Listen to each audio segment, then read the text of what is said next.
The silence in the executive boardroom was so thick you could slice it with a knife. 24 pairs of eyes darted between me, standing at the doorway with 2 designer suitcases, and Melissa, the 23-year-old intern who had been sleeping with my husband for the past 7 months. I hadn't planned on crashing the quarterly budget meeting, but timing, like karma, has a wicked sense of humor. "Delivery for Melissa Parker," I announced, my voice steady despite the earthquake happening inside my chest. "I believe these belong with you now."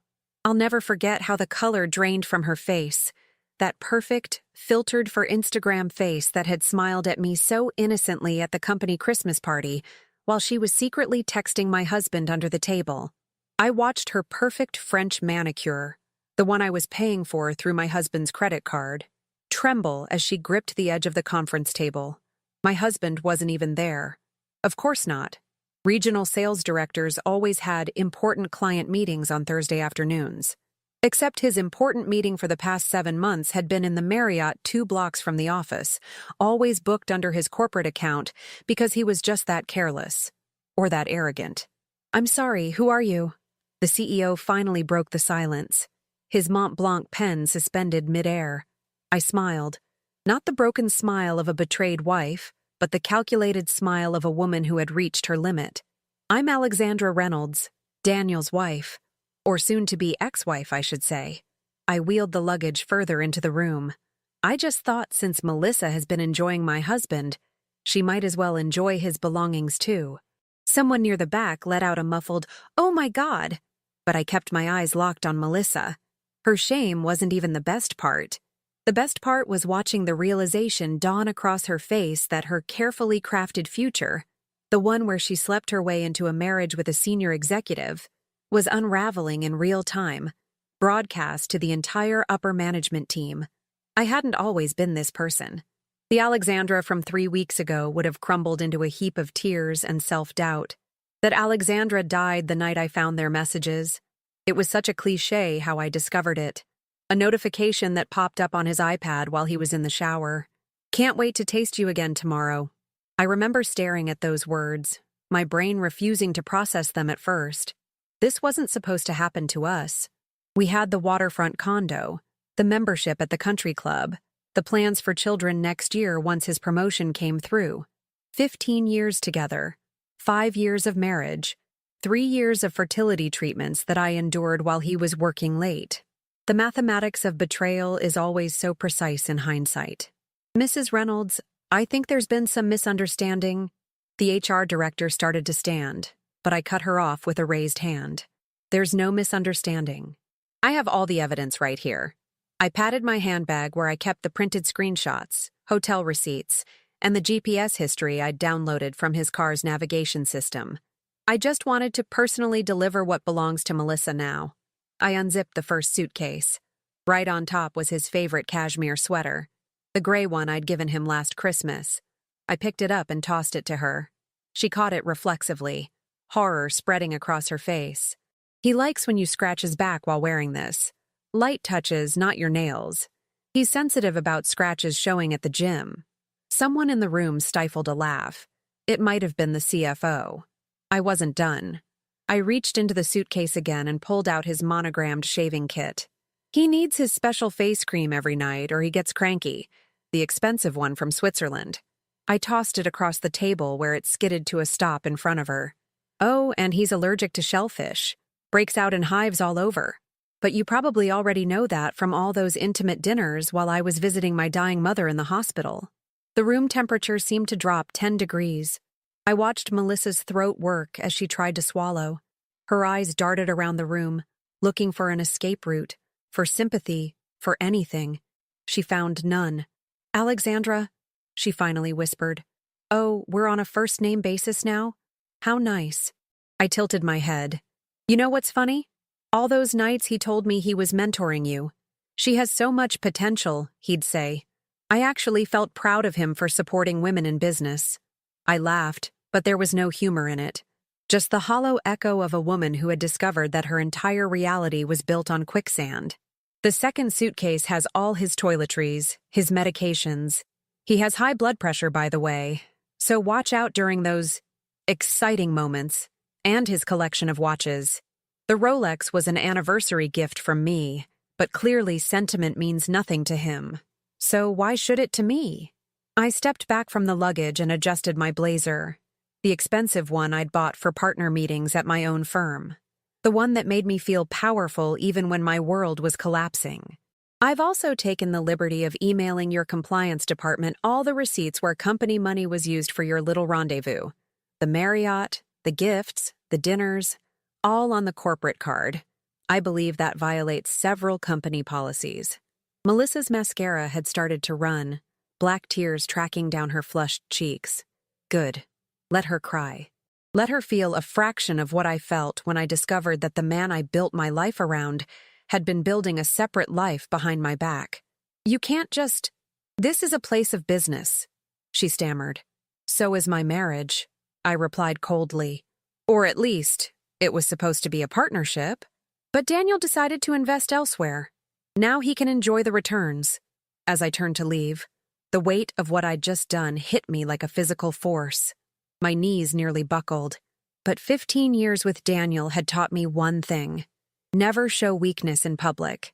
So I straightened my spine, pulled my shoulders back, and walked out with all the dignity I could muster. The glass door swung shut behind me with a satisfying click, sealing Melissa in with her humiliation and my husband's belongings. It wasn't until I reached my car in the parking garage that I allowed myself to feel. The steering wheel caught my forehead as I slumped forward, finally releasing the sobs that had been building since I'd packed his bags that morning. They racked through my body like seismic waves, each one threatening to tear me apart from the inside. This wasn't how our story was supposed to go. When I met Daniel during my final year of law school, he was the TA who stayed late to help students prepare for the bar exam. He had this way of making complex concepts simple, of making everyone feel like they mattered. He made me feel like I mattered. He proposed on the ferry to Bainbridge Island, down on one knee as the Seattle skyline glittered behind him. "You're the only certainty in my life," he'd said. The diamond caught the last rays of sunset as he slid it onto my finger. I'd believed him. God, how I'd believed him. We built our life carefully, like architects designing a cathedral. Every decision was mutual. Which jobs to take, which condo to buy, when to start trying for a family. Or so I thought. The first round of IVF failed. "It's okay," he'd said, holding me as I cried. "We have time." The second round failed too. And the third. Each time, I blamed my body for its betrayal. Each time, he assured me we were in it together. Now I understood he'd been in a different kind of together all along. The affair had started, as far as I could piece together, shortly after Melissa joined the company as an intern in the marketing department. She was bright, ambitious, and 15 years younger than me. I'd met her at the company picnic last summer and thought she seemed sweet. I even told Daniel to look out for her, to mentor her like others had mentored him. Mentor her. The irony made me laugh through my tears. A hoarse, broken sound that echoed in my empty car. The signs had been there all along. The late nights, the weekend emergencies at the office, the sudden passion for fitness that had him hitting the gym at odd hours, the new cologne I never bought him, the way he guarded his phone like it contained state secrets. But I was too busy holding our life together to see it falling apart. Between my caseload at the firm, the hormone treatments, caring for my mother through her final months of cancer, and maintaining our social calendar, I had no energy left to be suspicious. What a fool I'd been. 2 weeks ago, my mother was finally at peace after her long battle with cancer. The house felt emptier without the hospice nurses coming and going, without the oxygen machine's constant hum. Daniel had been supportive throughout her illness, if you count showing up for family dinners occasionally and asking how she was doing before changing the subject to work. The night after her funeral, I'd expected him to hold me, to comfort me. Instead, he claimed an emergency client meeting and left me alone with my grief. That was the night I found the messages. As if losing my mother wasn't enough, I had to lose my husband on the same day. I scrolled through months of their exchanges, each message a knife twisting deeper. The things he said to her, promises, fantasies, complaints about me and our marriage. He told her I was emotionally unavailable, that I was obsessed with getting pregnant, that our marriage had been dead for years, all while I was injecting myself with hormones every night, bruising my stomach and enduring the mood swings, the bloating, the hope and crushing disappointment, all for our future, all while I was holding my mother's hand as cancer took her piece by piece, all while I was keeping our home running, our social obligations met, our finances in order. The messages became physical evidence of every moment he'd lied to my face, every "I love you" that meant nothing, every future plan that was never going to happen. "You're the only woman who truly understands me," he'd written to her. "When can I have you all to myself?" she'd replied. "Soon," he promised. "I'm just waiting for the right time." The right time. As if there's ever a right time to detonate someone's life. I confronted him, of course, that night when he finally came home, reeking of her perfume and hotel soap. His face when he saw me sitting in the dark living room, his iPad illuminated with their messages. I'll never forget it. Not shock, not even guilt, just irritation at being caught. "It's not what you think," he said automatically, the classic line of every cheater in history. "Really? Because I think you've been sleeping with your intern while I've been caring for my dying mother and trying to conceive your child. Please, tell me how that's not exactly what I think." He shifted strategies immediately. "You haven't been present in this marriage for years, Alex. What did you expect?" That's when I knew we were truly over. Not just because he'd betrayed me, but because he was trying to make it my fault. As if my grief, my desire for children, my career ambitions had somehow forced him into another woman's bed. "Get out," I'd told him, my voice deadly quiet. "This is my house too," he'd countered. "The house that my law degree pays the mortgage on? The house that's in my name because your credit was too poor when we bought it? That house?" He'd slept in the guest room that night, and the next. We existed in frigid silence for days, two strangers sharing a space that had once been filled with love, or what I thought was love. "We need to talk about this rationally," he finally said over breakfast 3 days later. "People make mistakes. Marriages survive affairs all the time." I looked at him across our kitchen island. This man I'd loved for 15 years. This stranger who could betray me so completely and then expect forgiveness as his due. "You're right," I said calmly. "We do need to talk rationally." He looked relieved. He thought I was going to take him back. "I've already contacted a divorce attorney. You'll be hearing from them shortly. In the meantime, I need you out of the house by tomorrow." His face contorted with disbelief. "You can't be serious. Where am I supposed to go?" I shrugged. "I don't know, Daniel. Maybe Melissa has room in her studio apartment. Or maybe one of the other women you've been with can take you in." His face told me I'd hit a nerve. There had been others before Melissa. Of course there had. "Alex, be reasonable." "I am being reasonable. In fact, I'll help you pack." That night, after Daniel had retreated to the guest room again, I sat alone in our bedroom and mapped out my plan. If there's one thing being a corporate attorney teaches you, it's how to strategize when everything is falling apart. First, I secured my finances. Joint accounts were emptied and the funds moved to my personal account. Not all of them, just my fair share. I wasn't going to steal from him, but I wasn't going to be left vulnerable either. I changed the passwords on all our shared online accounts, from Netflix to the utilities. I called our credit card companies and removed him as an authorized user. Next came the evidence gathering. I'd already taken screenshots of their messages, but I needed more. I contacted a private investigator I knew through work, Janet, a former detective who specialized in infidelity cases. "I don't need proof that he's cheating," I told her over coffee the next morning. "I need proof that he's been using company resources to facilitate it." Janet raised an eyebrow. "Going for the professional jugular. I like it." "He made this professional when he chose his subordinate," I replied. "I'm just following through on the consequences." Within 2 days, Janet delivered a comprehensive file.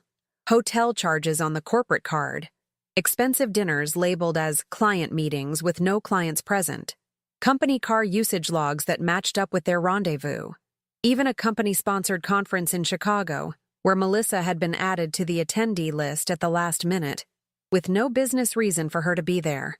It was more than enough to violate the company's ethics policy and the anti-fraternization rules that Daniel himself had helped draft as part of the executive committee. The hypocrisy was breathtaking. But I wasn't done. While Daniel was at work, I went through his home office meticulously. In his desk drawer, I found a small velvet box. Inside was a pair of diamond earrings I'd never seen before. The receipt was tucked underneath. $3,800. Purchased just 2 weeks ago. My birthday wasn't for months, and our anniversary had passed without any such gift for me. They were for her, bought while my mother was dying. I put the earrings in my jewelry box. They weren't going to adorn Melissa's ears, that was certain. In the same drawer, I found something even more valuable. A thumb drive. I plugged it into my laptop and discovered it contained confidential company information. Strategy documents, financial projections, personnel files. Things Daniel had no business having at home, especially given the industry's compliance regulations. I copied the contents before returning the drive exactly as I'd found it. Insurance, in case things got ugly. By day 3 of my investigation, I'd compiled enough evidence to sink both his marriage and his career. But I wasn't aiming to destroy him professionally. At least, not yet.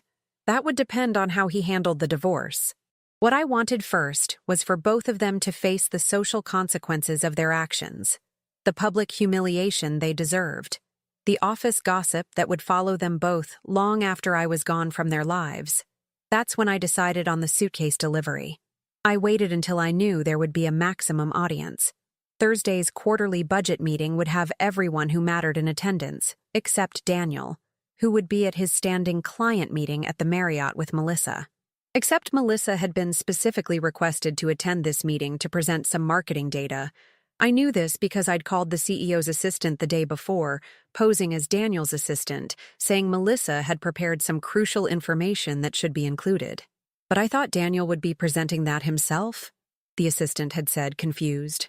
Oh, he's got a conflict. He asked specifically for Melissa to attend in his place. I lied smoothly. It worked. Melissa was summoned to the meeting, leaving Daniel alone at the hotel. A small satisfaction, imagining him checking his watch, calling her repeatedly, growing increasingly frustrated as she didn't show up. The morning of my plan, I woke up calm, eerily calm. I spent extra time on my appearance, my most expensive suit, professional makeup, hair blown out to perfection. If I was going to create a scene they'd remember for years, I was going to look damn good doing it. I packed his suitcases methodically, everything neatly folded, organized, his most prized possessions, the things that would hurt him to lose, the watch collection, the signed baseball from his favorite player, the custom suits, the rare scotch. I was thorough. This wasn't going to be a half measure. As I zipped up the second suitcase, I felt a strange sense of peace wash over me. For the first time since discovering the affair, I wasn't just reacting. I was acting. I was taking control of my narrative. I practiced what I would say in the mirror. Not crying, not screaming. That's what they would expect from the betrayed wife. Instead, I would be composed, withering, the kind of cold fury that burns more than any heated outburst ever could. On the drive to his office building, I rehearsed every possible scenario. What if security stopped me? What if Melissa wasn't there? What if Daniel had unexpectedly shown up to the meeting? But deep down, I knew it would work. Because people like Daniel and Melissa, people who think they can take what they want without consequences, they never expect to be called out. They rely on the social contract, on the assumption that others will avoid confrontation to keep the peace. I was done keeping the peace. I pulled into the visitor parking space at exactly 2:45 p.m. The budget meeting would be in full swing. I checked my lipstick one last time in the rearview mirror, then got out and retrieved the 2 suitcases from my trunk. The security guard at the front desk knew me from previous company events. "Mrs. Reynolds, haven't seen you in a while. Is Daniel expecting you?" I smiled warmly. "It's a surprise. I'm bringing him some things he needs for his business trip tomorrow." He waved me through without a second thought. Too easy. In the elevator, a young man offered to help with the luggage. "Thank you, but I need to do this myself," I told him. The weight of the suitcases was nothing compared to the weight I'd been carrying these past weeks. The executive floor was quiet when I stepped off the elevator. Just the soft hum of the air conditioning and the distant sound of voices from the boardroom down the hall. I wheeled the suitcases behind me, their wheels whispering against the plush carpet. Outside the boardroom, I paused. Through the glass walls, I could see them all, the CEO at the head of the table, the row of VPs and directors, and there, halfway down the side, Melissa. She was speaking, pointing to something on the projection screen. Her moment to shine. I took a deep breath, straightened my shoulders, and pushed open the door. The seconds after I wheeled those suitcases into the boardroom stretched into an eternity. I watched emotions flicker across Melissa's face like channels changing on a TV. Confusion, recognition, horror, panic, all in the space of a heartbeat. What happened next was better than anything I could have scripted. As I continued tossing Daniel's belongings to Melissa, item by item, narrating their significance with clinical detachment, the room's atmosphere transformed. Initial shock gave way to uncomfortable shifting, then to poorly concealed fascination. By the time I mentioned Daniel's high blood pressure medication, someone actually snorted with suppressed laughter. Melissa had started frantically texting under the table, no doubt warning Daniel, who was probably still waiting at their love nest, confused by her absence. I imagined his phone lighting up with her desperate messages. "She's here. She knows. She's telling everyone." "Your phone seems to be keeping you busy, Melissa," I remarked, pausing my inventory of Daniel's possessions. "Is my husband asking where you are? Feel free to tell him exactly what's happening." Her head snapped up, face flushed crimson. "This is completely unprofessional," she hissed. "Unprofessional?" I repeated, savoring the word. "Like sleeping with your married boss? Like using company resources to fund your affair? That kind of unprofessional?" The CEO, Richard Hartman, had recovered enough to find his voice. "Mrs. Reynolds, while I appreciate you're going through something personal..."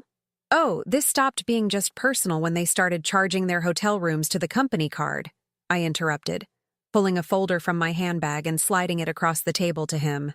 Page 3 has the itemized list of corporate policy violations. Page 7 has the screenshots of Daniel promising Melissa a promotion in exchange for continuing their relationship. I believe that falls under quid pro quo sexual harassment in your HR handbook. Richard's face went from uncomfortable to thunderous as he flipped through the pages. The HR director leaned over to look, her expression growing more grave with each document. "Ms. Parker, is this accurate?" Richard asked Melissa, his voice dangerously quiet. She opened her mouth, closed it, opened it again. It's not," he said. "I'll take that as a yes," Richard said. He turned to the HR director. "Janet, we'll need to address this immediately." "Already on it," Janet replied, standing. "Ms. Parker, please come with me to my office." Melissa remained frozen in her chair, Daniel's cashmere sweater clutched in her white-knuckled fist. "But I didn't. This isn't fair. He told me you were separated," she finally blurted, looking at me with desperate eyes. The room went silent again. I could feel everyone watching me, waiting for my reaction. I just smiled. Separated? While I was going through fertility treatments for our baby? While I was caring for my dying mother? That's interesting timing for a separation. Melissa's face crumpled. "He said you weren't intimate anymore, that you were focused on your career, that you didn't love him the way I did.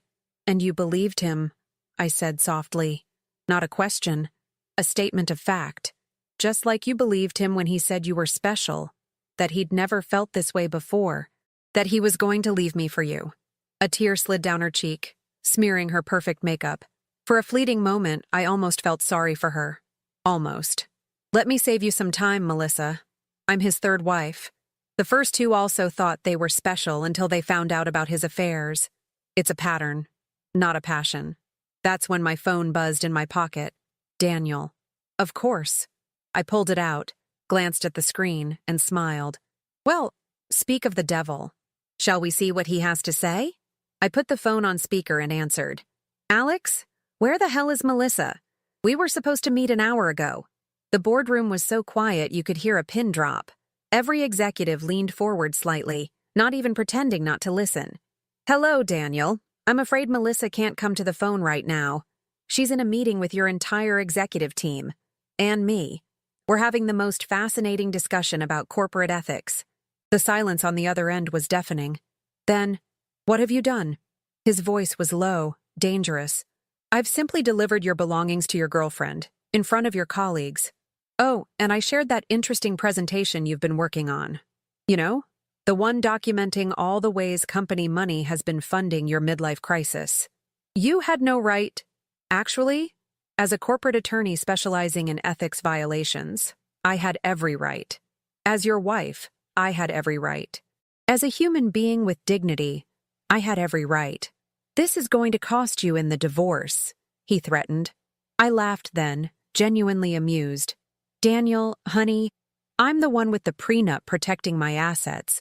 I'm the one with evidence of your infidelity and misuse of company funds. I'm the one who still has a job. So please, tell me again what this is going to cost me. Richard cleared his throat. Daniel, this is Richard. I suggest you come to my office immediately. Another long silence. Then the call ended. I pocketed my phone and surveyed the room. 24 faces stared back at me with expressions ranging from shock to grudging admiration. Melissa sat slumped in her chair, defeated, as Janet waited to escort her to HR. Well, I said brightly, I believe my delivery is complete. Thank you all for your attention. I apologize for the interruption to your meeting. As I turned to leave, Richard spoke up. Mrs. Reynolds. I paused, looking back over my shoulder. This company owes you an apology. What happened here was unacceptable, and we will address it with the seriousness it deserves. I nodded once, acknowledging his words without accepting them. I suggest you review your ethics training program. It seems to have some significant gaps. With that, I walked out, leaving Daniel's suitcases behind. I didn't need his baggage anymore, literally or figuratively. In the elevator going down, my phone buzzed again. Not Daniel this time, but my divorce attorney. It's done, I texted her, exactly as we discussed. Perfect, she replied. This should make the negotiations considerably smoother. By the time I reached my car, the adrenaline was wearing off. My hands trembled slightly as I inserted the key in the ignition. I'd done it. I'd faced them both down. I'd refused to be the silent, suffering wife. I caught my reflection in the rearview mirror and hardly recognized myself. Not because I looked different, but because I felt different. Lighter, clearer. As if I'd shed a skin I'd outgrown long ago. My phone buzzed with a text from an unknown number. How could you humiliate me like that? You've ruined everything. M. I deleted it without responding. She wasn't worth my time or energy anymore. Neither of them was.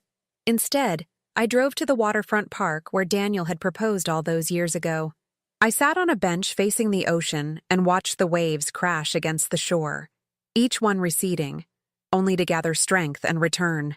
Again and again. Unstoppable. Just like me.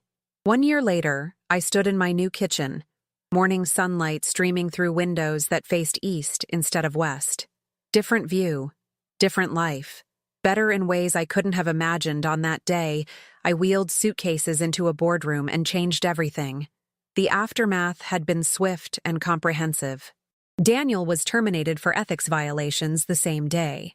Melissa was transferred to a different department, then quietly let go 3 months later during a restructuring. The divorce was finalized in record time.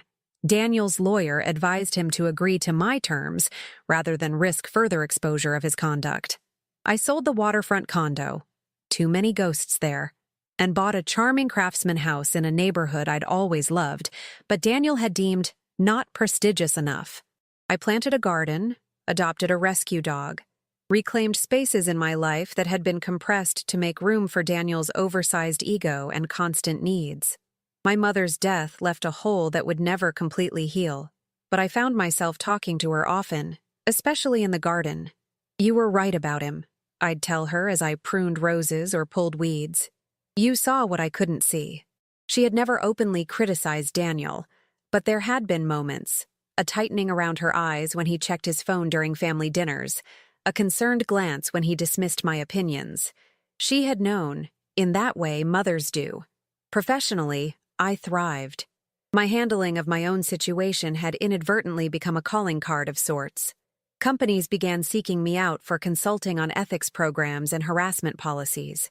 The attorney who walks the walk, one client called me.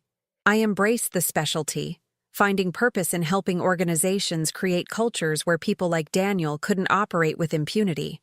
As for children, I'd decided to pursue that dream on my own terms. I was in the early stages of the adoption process, excited about the possibility of becoming a mother, without the shadow of Daniel's conditional love hanging over the experience. My phone chimed with a calendar reminder. Lunch with Janet, my private investigator turned friend. We met monthly now, comparing notes on our respective fields and enjoying the easy camaraderie that had developed between us. As I gathered my things to leave, I caught sight of the small frame on my entryway table, a quote I'd had custom-made after the divorce was final. Sometimes the heaviest things we carry are the stories we never tell. I'd told my story, loudly, publicly, unapologetically. And in doing so, I'd set down a burden I didn't even know I'd been carrying. The weight of others' expectations about how a betrayed wife should behave. The pressure to be dignified in my suffering. The unspoken rule that women should absorb pain privately to protect men from the consequences of their actions. Walking out to my car, I breathed in the crisp autumn air. My phone buzzed with a text from a number I didn't immediately recognize. I saw Daniel last night at the Capitol Grill, with a woman who looked barely 25. Some things never change.